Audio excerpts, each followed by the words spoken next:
7 चरण में 5 दिन शुक्रवार के दिन क्यों रखा इलेक्शन कमीशन ने? कि अंग्रेजों की गुलामी से देश को आज़ादी मिली जुम्मे के दिन 15 अगस्त को जी। और मोदी की गुलामी से जुम्मे के दिन ही मिलेगी आज़ादी देश को दोबारा। हमारे यहाँ रेडियो पर एक प्रोग्राम आता था जिसका नाम था झूठिस्तान, रेडियो झूठिस्तान, और वो चिरंजीत एक व्यंगकार थे, वो लिखते थे और उसमें ऐसी बेसिर पैर की खबरें होती थी। मुझे लगता है कि मोदी जी 70-71 के दौर में जब 20-21 साल के थे, जब वो घर से फरार हो गए थे और वो कहते थे मैं भीख मांगकर 35 साल तक खाता था, तो उन दिनों वो जरूर रेडियो झूठिस्तान सुनते थे और तब वो मन की जो कल्पनाएं हैं उनके घोड़े पर बैठकर कभी लाहौर, कभी पेरिस, कभी वाशिंगटन, जहां मन चाहता था पहुंच जाते थे। तो ये बयान देना कि हमें अगर तुमने सरकार में नहीं लाए तो दंगे हो जाएंगे, इसका मतलब भारतीय दंगा पार्टी जो कि खुद जो है दंगों की कारक है, वो लोगों को धमका रही है। ये ऐसे ये दाऊद इब्राहिम लोगों को कहे कि अगर मेरे साम्राज्य को अगर आपने छेड़ा तो मैं पूरे बम्बई में कत्लेआम कर दूंगा, और बम्बई ब्लास्ट का जो सीन पूरी दुनिया ने 1993 में देखा था वो दोहरा दूंगा। नमस्कार, मैं विक्राम और आप देख रहे हैं हिंद वॉइस। हमारे साथ मौजूद हैं एडवोकेट इंद्र कुमार जी। बहुत बहुत स्वागत है सर आपका।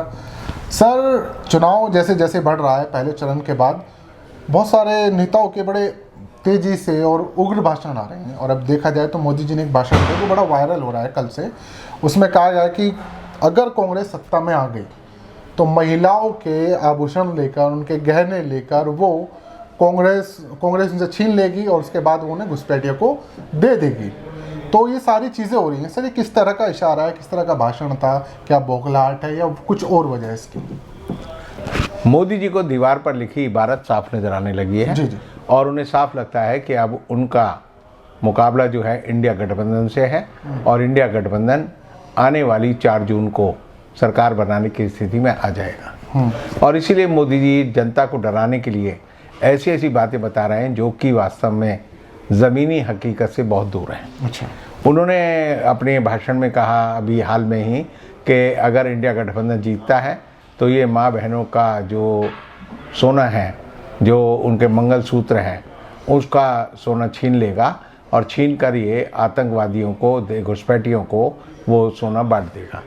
ये भी उन्होंने कहा कि ये सोना उन लोगों को बांट दिया जाएगा जो ज़्यादा बच्चे पैदा करते हैं।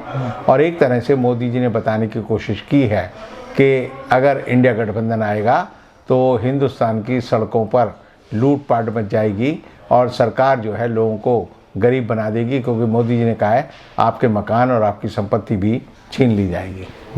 तो दरअसल ये मोदी जी के मन की बौखलाहट है, क्योंकि इंडिया गठबंधन के जिस घोषणा पत्र की बात मोदी जी कह रहे हैं उससे एक बात साफ है कि उसमें कहीं भी ये बात नहीं लिखी हुई है। कहीं भी जितनी बातें मोदी जी भाषण के तौर पर बोलते हैं इंडिया गठबंधन को बदनाम करने के लिए, वो कहीं नजर नहीं आती। मेरा मोदी जी के बारे में मानना है कि मोदी जी ने अपने जीवन में 2 शादियां की हैं। एक शादी तो उन्होंने जसोदाबेन से की है और एक दूसरी सच से की है। और सच्चाई ये है कि ना वो जसोदाबेन के साथ रहते हैं और ना वो सच के साथ रहते हैं, और हमेशा वो झूठे लोगों के बीच झूठ बोलते हुए, झूठे कर्म करते हुए, झूठिस्तान फैलाते हुए वो रहते हैं। हमारे यहाँ रेडियो पर एक प्रोग्राम आता था जिसका नाम था झूठिस्तान, रेडियो झूठिस्तान, और वो चिरंजीत एक व्यंगकार थे, वो लिखते थे और उसमें ऐसी बेसिर पैर की खबरें होती थी। मुझे लगता है कि मोदी जी 70-71 के दौर में जब 20-21 साल के थे, जब वो घर से फरार हो गए थे और वो कहते थे मैं भीख मांगकर 35 साल तक खाता था, तो उन दिनों वो जरूर रेडियो झूठिस्तान सुनते थे और तब वो मन की जो कल्पनाएं हैं उनके घोड़े पर बैठकर कभी लाहौर, कभी पेरिस, कभी वाशिंगटन, जहाँ मन चाहता था पहुँच जाते थे। और आज भी उनकी आदत देश के प्रधानमंत्री पद पर 10 साल रहने के बाद भी बनी हुई है। और इसीलिए जनता जो है, मैं आज मेरे पे जितने लोगों के भी फ़ोन आए उन्होंने कहा मोदी जी का दिमाग सठिया गया है, इनका दिमाग चल गया है। क्योंकि सबसे बड़ी बात है कि मोदी जी ने जिस इंडिया गठबंधन के घोषणा पत्र की बात की है, अगर उसे पढ़ा जाए तो उसमें मोदी जी ने या तो वो पढ़ा नहीं है, या मोदी जी सिर्फ इंडिया गठबंधन के घोषणा पत्र से ही इतने आतंकित हो गए हैं, इतने परेशान हो गए हैं कि वो उसके बारे में आएँ बाएँ शाएँ बोल रहे हैं। मोदी जी जनता को कहते हैं तो ट्रेलर है, मैंने अब तक 10 साल में जो किया ट्रेलर है जी। अब समझिए कि 10 साल में जो मोदी जी ने किया है, अगर वो ट्रेलर है तो समझो जो उनकी फिल्म है वो तो राम से ब्रदर्स की भव्य फिल्में आती थी, भूतों की, प्रेतों की, डरावनी फिल्म है। तो मोदी जी की आने वाली फिल्म जो है बड़ी डरावनी होगी, खौफनाक होगी। और सर उन्होंने तो अच्छे काम किए हैं ना, किसे? लोगों को मकान दिए हैं, लोगों को गैस दी है, देश को जो है एक तरह से जाल बिछाया है हाईवे का, तो उसका डबल ही करेंगे ना वो।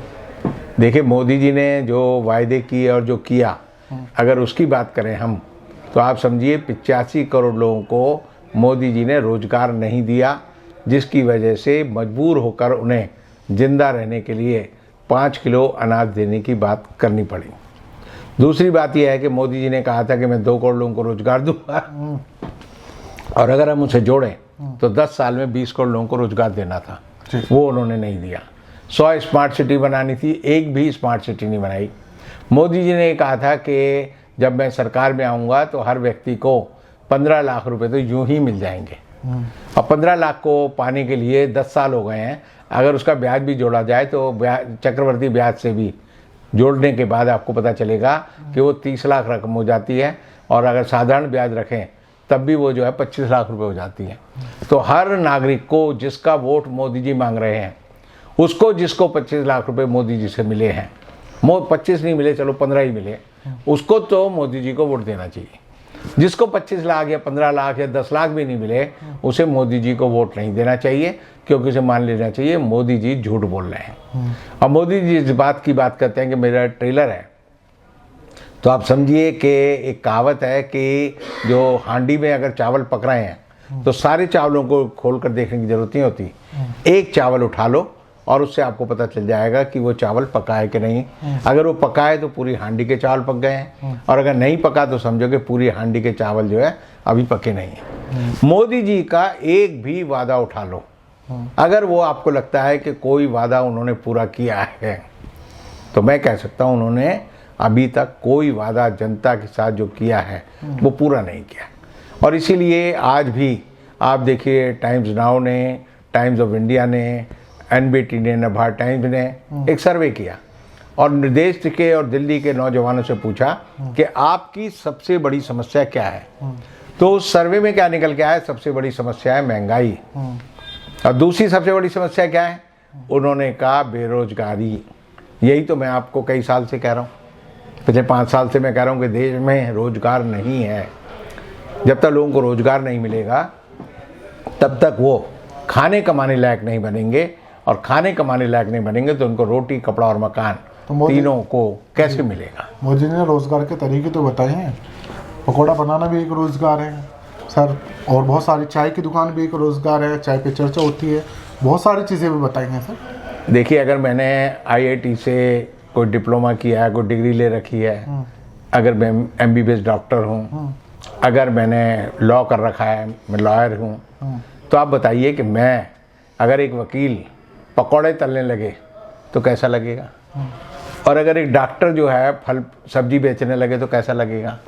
अगर IIT का जो पास ग्रेजुएट है अगर वो चाय बनाता हुआ मिले तो कैसा लगेगा। यानी कि मोदी जी ने देश में लोगों की स्थिति इतनी बुरी कर दी है, उन्हें रोजगार नहीं मिल रहा, और ये जो तीनों बातें हैं, चाय बनाना, पकौड़े तलना और सब्जी बेचना, वो मजबूरी का तो काम है, किसी का उचित रोजगार नहीं है। ये तो ऐसे ही है जैसे मोदी जी को कहें जी वो जो है ठेला लगा ले या फिर से चाय बेचने लगे। तो ये जो है सर चाय बनाने वाले बड़े फेमस हैं। बिल गेट आए, वो डोली चाय वाले से मिले, मोदी जी से भी मिले, मोदी जी ने भी चाय बनाई। डोली भी जो है डोली चाय वाला है वो भी बड़ा फेमस हुआ। तो अच्छे खासे चाय वाले तो अमीर बन जाते हैं। देखिए, चाय वाले अमीर बन जाते हैं तो आप ये समझो कि देश में 140 करोड़ चाय वाले हो जाए तो उनकी चाय पिएगा कौन? खुद ही बनाएंगे, खुद ही पिएंगे। तो चाय जो है एक ऐसी चीज़ नहीं है जिससे आप किसी का जीवन व्यतीत कर सकें। देश की अर्थव्यवस्था में अगर 140 करोड़ लोग चाय बनाने लगे तो देश जो है कहाँ गर्त में जाएगा, पतन के गर्त में जाएगा। वो बात अगर मैं आपको समझाना चाहूँ तो वो वैसे उक्ति बड़ी गलत होगी। कई बार लोग मुझे शिकायत करते हैं कि आप जो उदाहरण देते हैं बड़े घटिया किस्म के हो जाते हैं, लेकिन जीवन की सच्चाई ये है कि वो जीवन में अगर जो मोदी जी की बातें हैं उनके उदाहरण मुझे घटिया ही मिलते हैं। ये ऐसी है जैसे थाईलैंड में सारी औरतें प्रोस्टिट्यूशन करती हैं। अब मोदी जी कह सकते हैं जी प्रोस्टिट्यूशन भी तो अपने आप में एक व्यवसाय है, तो क्या हिंदुस्तान की सारी औरतें प्रोस्टिट्यूशन करने लगे? तो इसलिए मैं कहता हूँ हमेशा आदर्श जो है वो अच्छे होने चाहिए, भले होने चाहिए, देश और समाज को आगे बढ़ाने वाले होने चाहिए। ऐसे नहीं होने चाहिए कि उससे जो है खुद को आदमी को घृणा होने लगे। तो कई बार जो है ऐसी बातें हो जाती हैं कि जिनके बारे में लोग बात करते हैं और लगता है कि मोदी जी लगातार जिन बातों को लेकर विपक्ष का नाम लेकर अपने मन की भड़ास निकालते हैं, तो उसमें वो जो है ऐसी ऐसी बातें कह देते हैं कि विपक्ष ने देश में भ्रष्टाचार मचा रखा है, कांग्रेस ने देश को लूट लिया है। अरे भाई 10 साल हो गए, तुम्हारी सरकार थी, तुम्हारे पास ईडी थी, सीबीआई थी, किसी भी व्यक्ति को फर्जी मुकदमे में आप बंद कर सकते हो। कितने कांग्रेस के नेताओं को आपने सजा दिलाई, उनके खिलाफ राहुल मुकदमा गांधी दर्ज को किया। बुलाया तो था पूछताछ के लिए, पूछताछ के लिए बुलाया, लेकिन कोई सिद्ध तो नहीं हुआ। अगर राहुल गांधी के केजरीवाल को जेल खिलाफ भेज दिया। केजरीवाल को जेल भेज दिया, तो केजरीवाल या मनीष सिसोदिया या जो सत्येंद्र जैन है उनको जेल भेजा, तो आप देखिए संजय सिंह को जेल भेजा तो उसको जमानत मिल तो गई। आप समझिए मोदी जी के राज में कितने लोगों पर अदालत में आरोप सिद्ध हुए। असली फैसला तो अदालत को करना है। तो जमानत तो होना इसका मतलब ये थोड़ा नहीं कि आरोप नहीं है सर। देखिए जमानत होना तो ये समझिए कि झूठा मुकदमे में भी जमानत होगी और झूठे मुकदमे में भी आप किसी आदमी को बंद कर सकते हैं। झूठा मुकदमा सरकार की शक्ति का दुरुपयोग है, और इसीलिए आप देखिए कि 25 जिन लोगों ने पिछले 10 सालों में इंडियन एक्सप्रेस के मुताबिक भाजपा ज्वाइन कर ली, उनमें से 23 के तो मुकदमे वापस हो गए। अच्छा, अब 2 बचे। वो 2 कौन से थे? मैंने जब ढूंढा तो पता चला वो 2 लोग थे जो मर गए। यानी कि 25 के 25 लोग जो है एक तरह से मोदी जी के राज में भारतीय जनता पार्टी की ड्राई क्लीनिंग मशीन में जाकर पूरी तरह से लकदक होकर साफ छक्कास होकर निकले, और एक तरह से उनके सारे कुकर्म जो है वॉशिंग मशीन में गायब हो गए। तो मोदी जी का एक जीवन का उद्देश्य है, वो रोज़ एक ख्याली पुलाव बनाते हैं और ख्याली पुलाव बनाकर जनता को बांटते हैं, और जनता को वो वायदे ऐसे करते हैं जिन वायदों का जीवन से कोई संबंध नहीं है। मोदी सरकार की पिछली उपलब्धियां, जो लोग कहते हैं जी हमने सड़क बना दी, बड़े बड़े हाईवे बना दिए, तो आप समझिए कि मोदी सरकार ने हिंदुस्तान में हाईवेज बनाने के लिए 30 लाख करोड़ रुपए का लोन विदेशी संस्थाओं से लिया है, जिनमें से सिर्फ 10 लाख करोड़ का लोन खर्च किया है। 20 लाख करोड़ का लोन जो है वो पैसा हजम हो गया है, भ्रष्टाचार के पेट में चला गया जी। अभी आप देखिए द्वारका एक्सप्रेसवे बना है, 20 किलोमीटर का रास्ता है, जिसकी प्रति किलोमीटर सड़क जो है वो 250 करोड़ रुपए की बनी है।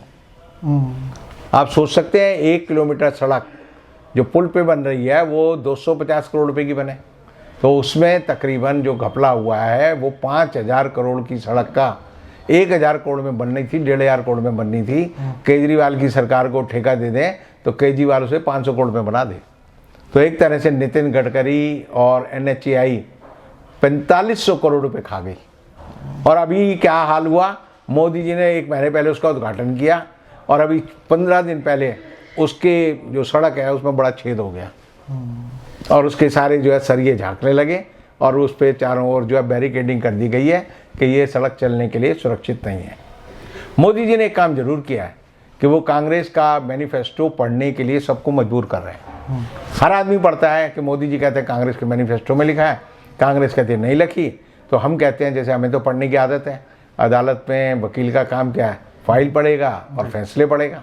तो जितने भी लोगों ने कांग्रेस का मैनिफेस्टो लिया और पढ़ा, वो सब जानते हैं कि मोदी जी लगातार आदतन और इरादतन दोनों तरह से झूठ बोल रहे हैं। और वो झूठ इसलिए बोल रहे हैं क्योंकि उन्हें झूठ बोलने की ट्रेनिंग RSS देती है।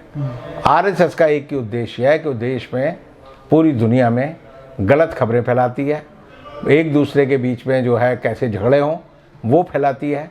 और इसीलिए कल देश के गृह मंत्री ने क्या कहा, अगर कांग्रेस सत्ता में आ गई तो देश में दंगे शुरू हो जाएंगे, हिंदू मुसलमान फसाद होंगे।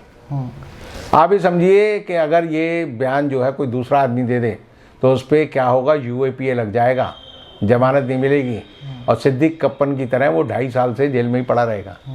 तो ये बयान देना कि हमें अगर तुमने सरकार में नहीं लाए तो दंगे हो जाएंगे, इसका मतलब भारतीय दंगा पार्टी जो कि खुद जो है दंगों की कारक है, वो लोगों को धमका रही है।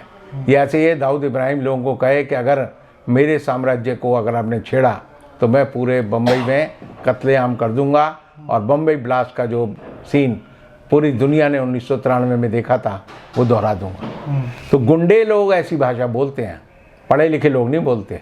तो ये सरकार जो है लोगों को धमका रही है, हिंदू मुसलमान फसाद कराना चाहती, नहीं करा पा रही, दंगे भड़काना चाहती है, वो नहीं भड़का पा रही, और यहाँ तक कि इनकी सारी कोशिशें कुदरत की वजह से इनके खिलाफ जा रही हैं। आप देखिए जो चुनाव की तिथियाँ चुनाव आयोग ने तय की हैं, 7 चरणों में चुनाव है। पहले चरण का चुनाव कब है? शुक्रवार के दिन। दूसरे चरण का कब है? शुक्रवार के दिन। तीसरे चरण का कब है? शुक्रवार के दिन। 7 चरण में 5 दिन शुक्रवार के दिन क्यों रखा इलेक्शन कमीशन ने? तो जुम्मे का दिन है ना सर, पाक दिन। नहीं, उन्होंने इस हिसाब से नहीं रखा। उन्होंने इस हिसाब से रखा था कि मुसलमान मस्जिद जाएगा, 3 घंटे खराब होंगे तो 3 घंटे वोटिंग नहीं करेगा, और 3 घंटे मुसलमान वोटिंग नहीं करेगा तो इनकी परसेंटेज कम हो जाएगी। और हुआ उल्टा कि मुसलमान मस्जिद जाएगा तो उसके अंदर मन में ये संकल्प जरूर आएगा कि इलेक्शन कमीशन ने हमारी प्रार्थना ना हो, हम जुम्मे की नमाज अदा ना करें, इसके लिए आज का दिन रखा है जानबूझकर। तो उसके मन में जो इनके खिलाफ गुस्सा पैदा होगा, उसकी वजह से वो जाकर या तो सुबह वोट डालेगा या शाम को जरूर डालेगा। तो करना तो ये चाह रहे थे मोदी जी का भला, कर दिया इन्होंने मोदी जी का बुरा। तो सर 15 अगस्त 1947 को भी जुमा था कि अंग्रेजों की गुलामी से देश को आज़ादी मिली जुम्मे के दिन 15 अगस्त को जी, और मोदी की गुलामी से जुम्मे के दिन ही मिलेगी आज़ादी देश को दोबारा। तो दूसरी आज़ादी का जश्न मनाएंगे लोग जुम्मे के दिन। अब मोदी जी ने एक नया सवाल और खड़ा किया जी। मोदी जी ने कहा 23 साल से लोग मेरे बारे में जानते हैं। भाई 23 साल से लोग मोदी जी के बारे में जानते हैं। मोदी जी खुद कहते हैं 35 साल मैंने भीख मांगकर भिक्षा मांगकर जीवन बिताया है। तो मोदी जी जसोदा बहन को छोड़कर, मोदी जी की शादी हुई थी 68 में, उन्होंने 69 में जसोदा बहन को छोड़ दिया, और उसके बाद 35 साल जब तक वो चीफ मिनिस्टर नहीं बने वो गायब रहे। तो लोग 35 साल के मोदी ने क्या किया ये जानना चाहते हैं। अगर वो कहते हैं कि इंडिया गठबंधन के नेता कहाँ थे 35 साल, तो किसी के जीवन में हर एक के बारे में आपको पता है क्या हुआ। राहुल गांधी का जीवन कब से क्या रहा, सोनिया गांधी का क्या रहा, प्रियंका वाड्रा का क्या रहा, खड़गे का क्या रहा, ममता बनर्जी का क्या रहा, अरविंद केजरीवाल का क्या रहा, उद्धव ठाकरे का क्या रहा। सबका जीवन आप देख लोगे, आपको उसमें मिलेगा कि यह आदमी 35 साल गायब नहीं रहा। लेकिन मोदी जी 35 साल किस गुफा में गुम थे, क्या कर रहे थे, कौन उनके साथी थे, कहीं वो ISI में तो भर्ती नहीं हो गए थे, कहीं वो पाकिस्तान तो नहीं चले गए थे, कहीं वो श्रीलंका में बहुत भिक्षु तो नहीं बन गए थे। मोदी जी कहाँ थे? उन्होंने कहा था वो तो हिमालय चले गए थे ना। हिमालय में भी तो किसी के साथ रहे होंगे। कोई आदमी अकेला नहीं रह सकता। आदमी को 3 चीजें जीवन में चाहिए होती हैं। मैंने एक देखा था पुराना, उनको कहते हिमालय चले गए। मैंने मान लिया आपकी बात, में मना नहीं कर रहा।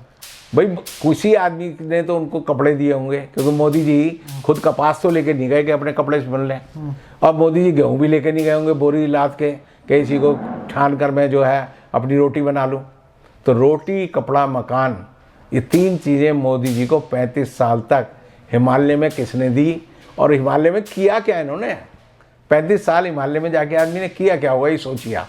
तो सर देश के प्रधानमंत्री बने, हो सकता है कि गली गली मोहल्ले मोहल्ले लोगों की समस्याएं जानी हो, जन तक अपनी बात पहुंचाई हो कि एक दिन मैं चुनाव लड़ूंगा और आप मुझे वोट देना। वो तो कामयाब भी हुए ना सर। वो तो खुद कह रहे मैंने भीख मांगी। भीख मांगने का मतलब है कि मैं जनता के बीच था। हिमालय में तो कोई भीख नहीं बांट रहा। हिमालय में मैं चला जाऊं तो वहाँ तो सुनसान बियाबान है, वहाँ तो कोई चीज़ ऐसी पैदा भी नहीं होती कि मैं कहूँ जी मैंने पेड़ से फल तोड़ा और खा लिया। या तो मोदी जी ने 2 काम किए होंगे, वहाँ पर जो जानवर होंगे उनको मारकर उनका कच्चा भक्षण किया होगा, मीट खाया होगा, या वो आकर भीख मांगी तो भीख मांगकर कहीं भी उन्होंने कटोरा लिया और दे दे अल्लाह के नाम पे, दे दे भगवान के नाम पे, अब कह रहे हैं दे दे हिंदुस्तान के नाम पे। तो अगर ऐसा ही आदमी का चाल चरित्र चल रहा है तो वो दूसरों को क्या सिखाएगा। मुझे तो एक चुटकुला याद आता है कि भिखारी होता है, उसकी एक मानसिकता होती है। एक बच्चा था, उसका बाप जो है भीख मांगता था। जब भीख मांगता था तो बच्चे ने बाप से कहा कि पापा अगर हमारी लॉटरी निकल आए तो हम क्या करेंगे। बाप ने कहा लॉटरी निकल आए तो हम ये क्या काम करेंगे, हम ये काम करेंगे, हम एक कार खरीद लेंगे और कार में बैठ के भीख मांगा करेंगे, क्योंकि पैदल चलते हैं ना तो हमारे पाँव थक जाते हैं। तो यानी कि लॉटरी निकलने के बाद भी आदमी की मानसिकता क्या रही, भीख मांगने की। तो मोदी जी के मन में भी अब तक उन्होंने 74 साल में जो किया है, लगातार झूठ बोला, लगातार झूठे सपने दिखाए, लगातार लोगों पर अनर्गल आरोप लगाए, लगातार अपने साथियों को नीचा दिखाया, वही वो जो है आज प्रधानमंत्री पद के पर बैठे हुए यही काम कर रहे हैं। और सबसे बड़ी बात है कि मोदी जी को अब साफ नज़र आ रहा है कि उनके राज के जाने के दिन आ गए। अब लोगों को एक बात मैं ज़रूर बता दूं कि जो इन्होंने कहा है कि कांग्रेस इंडिया सत्ता में आने पे आपका सोना लूट लेगी, तो मोदी जी पिछले साल ये कानून लाए हैं, इनकम टैक्स एक्ट में उन्होंने एक अमेंडमेंट किया है कि हर व्यक्ति को, मैं हूँ या कोई भी हो, उसको इनकम टैक्स एक्ट के मुताबिक सरकार को बताना होगा कि उसके घर में कितना सोना है और कितनी चांदी है। और अगर नहीं बताओगे तो उस पर पेनल्टी लगेगी। और अगर आप घर का सोना बेचोगे तो मोदी सरकार ने वो कानून बनाया है जो अभी लागू है कि घर का सोना बेचोगे तो 20% टैक्स देना पड़ेगा सरकार को और 4% देना पड़ेगा सेस, 24%। यानी कि अगर आप 1 तोला सोना बेचने जाते हो, जेवर बेचते हो, तो पहले तो आपको लूटेगा सुनार, कहेगा इसमें से खोट निकालूंगा। खोट निकाल के वो पता चला कि 1 तोला का वो रह गया 3.25 तोला। 3.25 तोले की अगर आपने चीज़ बेची तो सरकार कहेगी 25% हमारा, तो आपको आधे पैसे मिलेंगे। मोदी सरकार ने व्यवस्था कर रखी है। लोग इस गलत फहमी में ना रहें कि मोदी सरकार के राज में उनका सोना, उनकी चांदी सुरक्षित है, और इसीलिए मोदी जी झूठ बोलकर बता रहे हैं लोगों को कि तुम्हारा सोना और चांदी ये सब लूट लेंगे, तुम्हारे मकान लूट लेंगे। और जहाँ तक ये मनमोहन सिंह के बारे में कहते हैं कि मनमोहन सिंह ने कहा कि देश के संसाधनों पर पहला हक जो है मुस्लिमों का है, तो या तो मोदी जी पढ़ना नहीं जानते। एक बात तो आज तय है कि मोदी जी पढ़ नहीं सकते। अब पढ़ क्यों नहीं सकते? क्योंकि जो बात मनमोहन सिंह ने कही वो मैं वर्ड टू वर्ड, अक्षरशः शब्द दर शब्द अगर पढ़ता हूँ तो वो है कि भारत के तत्कालीन प्रधानमंत्री मनमोहन सिंह ने साल 2006 में राष्ट्रीय विकास परिषद की बैठक में भाषण दिया था। मनमोहन सिंह ने कहा था, मेरा मानना है कि हमारी सामूहिक प्राथमिकताएं कृषि, सिंचाई, जल संसाधन, स्वास्थ्य, शिक्षा, ग्रामीण बुनियादी ढांचे में महत्वपूर्ण निवेश और सामान्य बुनियादी ढांचे के लिए आवश्यक सार्वजनिक निवेश की ज़रूरतें हैं। साथ ही अनुसूचित जाति, अनुसूचित जनजाति, अन्य पिछड़ा वर्गों के उत्थान के लिए अल्पसंख्यक और महिलाओं और बच्चों के लिए कार्यक्रम बनाने की ज़रूरत है। उन्होंने कहा कि अनुसूचित जातियों और जनजातियों को पुनर्जीवित करने की ज़रूरत है। हमें नई योजनाएं लाकर ये सुनिश्चित करना होगा कि अल्पसंख्यकों का और ख़ासकर मुसलमानों का भी उत्थान हो सके, उन्हें भी विकास का फ़ायदा मिल सके, और इन सभी का संसाधनों पर पहला दावा होना चाहिए। यानी कि उन्होंने कहा कि शेड्यूल कास्ट, शेड्यूल ट्राइब, महिलाएं, बच्चे और अल्पसंख्यक जिसमें सिख, ईसाई, बौद्ध और मुसलमान आते हैं, उनको कहा कि उनका दावा है कि उनको इस जीवन में पुनर्जीवन मिलना चाहिए, यानी उनका जीवन का स्तर ऊंचा होना चाहिए। अब इससे मोदी जी ने सारी चीज़ें निकाल दी। उन्होंने मनमोहन सिंह के 2006 के उस भाषण को, जो कि आर्काइव में उपलब्ध है, उसको गलत पढ़ा और कह दिया कि सरदार मनमोहन सिंह ने कहा कि सारे जो संसाधन हैं उन पे मुसलमानों का पहला हक है। इसका मतलब मोदी जी को एक डर बैठा हुआ है। मोदी जी समझते हैं कि मुसलमानों का डर दिखाकर हिंदुओं को उनके खिलाफ भड़काया जा सकता है, जबकि हो उल्टा रहा है। अभी जमुना पार में कल ही इतवार को 6 किलोमीटर लंबा जुलूस निकला, जिसमें 6 लाख से ज़्यादा लोग थे और वो सारे दलित थे, अम्बेडकराइट थे। अम्बेडकर की प्रतिमा को लेकर घोड़ों पर निकले, और वो घोड़ों पर इसलिए निकले क्योंकि उन्हें डर है कि मोदी जी की सरकार अब के जीत के आएगी तो हमारे आरक्षण को, हमारे अधिकारों को, हमारे वोट देने के अधिकार को ख़त्म कर देगी। और आज के दिन मोदी जी जिस स्पीड में झूठ बोल रहे हैं उससे आप मान लीजिए कि मोदी जी ने जो कहा है वो करते नहीं हैं, जो करते हैं वो कहते नहीं हैं, और वो करते वही हैं जिसका आदेश उन्हें अडानी और अंबानी से मिलता है, सारे पूंजीपतियों से मिलता है, आरएसएस से मिलता है। और आरएसएस इस देश के संविधान की दुश्मन नंबर 1 है। ये मोदी जी भी जानते हैं, मैं भी जानता हूँ और आप भी जानते हैं। बहुत बहुत शुक्रिया सर इस पूरे विश्लेषण के लिए। आप लोग इस वीडियो को ज़्यादा से ज़्यादा शेयर कीजिएगा, नीचे कमेंट कीजिएगा। कल फिर मुलाकात होगी, तब तक के लिए दीजिए इजाज़त। नमस्कार।